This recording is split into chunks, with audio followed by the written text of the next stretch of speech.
It's a developing story now. Monday evening, the Soup Opera of Fairmont experienced a flooding in its facility after a pipe was believed to have burst in its laundry room.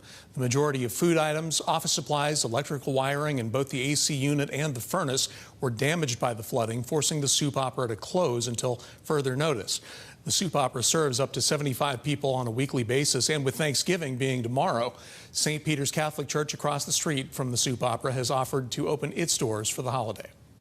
We're going to just wait it out for right now. We're at a standstill because we really can't do anything. The St. Peter's Catholic Church across the way from us, where Fairmont Catholic is, they're going to let us utilize their kitchen, and the church is going to prepare Thanksgiving for our people.